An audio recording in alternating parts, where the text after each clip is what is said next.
Bonjour. Bonjour. Bonjour Dan. Le calendrier cet automne est plus allégé que les autres années. Est-ce que c'est quelque chose qui te frustre? Plus léger, oui, parce qu'on n'a qu'un match maintenant et on aura quand même on a la possibilité de jouer 2 matchs en novembre, heureusement, parce qu'avant on aurait eu 2 matchs maintenant et 2 matchs en novembre, mais il faut savoir qu'il y a aussi les playoffs maintenant qui vont être joués dans toutes les ligues, donc on avait difficilement trouvé un adversaire, donc on est content qu'on joue la Hongrie. J'aurais préféré avoir un deuxième adversaire aussi pour voir tous les jeux jouer, mais c'était pas possible pour des raisons de calendrier des autres nations.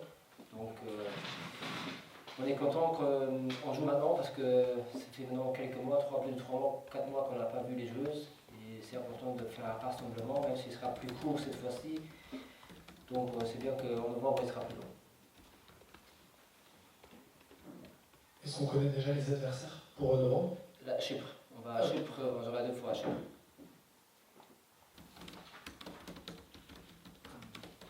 Tu l'as dit, Dan, les joueuses, tu les as pas vues depuis quelques mois, on les a pas vues jouer depuis le mois de juin, sauf erreur.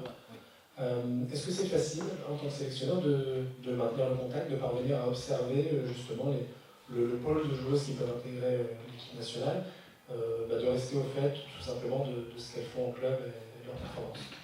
Alors, pour les joueuses qui sont au pays, c'est plus facile parce qu'on les voit quand même 1 fois par semaine ou 2 fois par semaine ici à l'entraînement. Et on les voit les week-ends au match quand on va voir. Et sinon, pour ceux à l'étranger, on est en contact, surtout par téléphone, régulièrement. On a des échanges pour voir comment ça se passe et on suit sur Internet ce qu'on peut suivre. Donc, mais ça fait quand même assez long. Et quelqu'un au téléphone, ne les avoir que ici à l'entraînement ou voir avec les clubs, c'est pas pareil que quand on les a chez nous à l'entraînement, quand on a des matchs, parce que je vais être honnête, les matchs de sélection, c'est une autre intensité, un autre niveau que certains jeux jouent le week-end. Oui. Pardon. Bonjour Dan.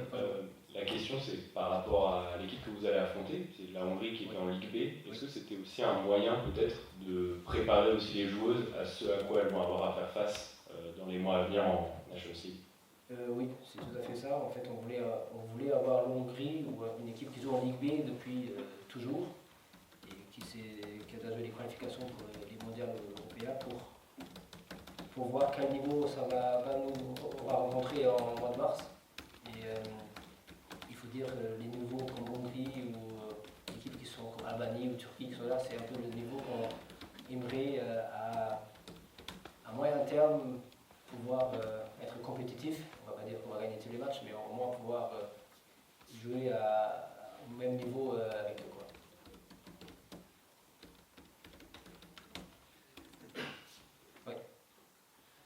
C'était pas le cas lors des derniers rassemblements, mais sur cette liste-là, les joueuses de Ligue 1 dames sont majoritaires. Si je fais bien les comptes, 12 sur 22. Ouais. Est-ce que c'est le signe que ce championnat reste un vivier important et d'un niveau suffisamment intéressant en dépit des très gros écarts qui peuvent exister parfois au score entre certaines équipes? Alors, le championnat luxembourgeois est très important parce que c'est notre levier principal. Et c'est là aussi où on va prendre les joueuses 99 et 17 et ainsi de suite. Et on forme les joueuses pour qu'elles puissent jouer en Ligue 1 plus tard luxembourgeoise. Et ceux qui veulent, ils ont les moyens d'aller à l'étranger, on les aidera naturellement. Mais l'objectif, c'est que nous, on aide les clubs et les clubs nous aident à former les joueuses jeunes pour jouer en Ligue 1, pour qu'on ait une division Ligue 1, Ligue 2 compétitive ou Ligue 3. Ce qui n'est malheureusement, comme tu dis, pas sur le cas, vu les grands écarts qu'on a. Maintenant, qu'il y ait plus de joueuses du championnat luxembourgeois, c'est un peu le fait parce que Caroline Georges ou autres sont revenus, Martha sont revenus, Joey est revenu, Anna Barbota sont revenus. Si on prend les 4 là, ils seraient restés, mais ils sont revenus parce que, à cause des études ou du travail. Donc l'une ou l'autre veulent venir que pour 1 ou 2 saisons pour après, quand ils vont à l'université, repartir. Donc c'est un tremplin, on va dire. C'est pas un pas en arrière, mais on recule d'un pas pour après avancer, pour mieux avancer. Le seul bémol que je dois dire, c'est Joy. Enfin, c'est pas la faute de la fille, mais le standard lui a indiqué 3 jours avant la fenêtre qu'elle ferme, qu'elle ne voulait plus, malgré qu'elle était scolarisée là-bas et tout, et maintenant elle a été sans école et sans club à 2 jours de mercato, et c'est humainement pas très correct, on va dire, de la part du club où elle était, mais bon, ça c'est, comme on nous a expliqué, c'est le business. Moi je trouve que c'est surtout humain qu'il faut faire attention, parce que la fille a que 18 ans, mais ça c'est un autre sujet.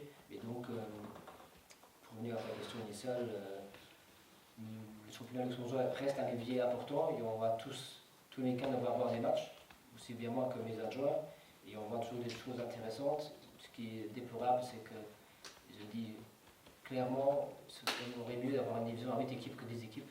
Comme ça, il serait plus compétitif pour tout le monde, plus intéressant pour tout le monde et plus attractif pour tout le monde.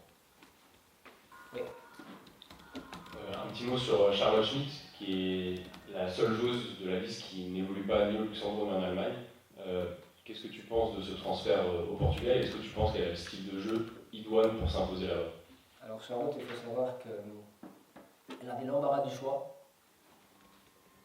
On peut, aussi bien en Allemagne qu'autre part, en Ligue 1, Ligue 2, allemande ou autre.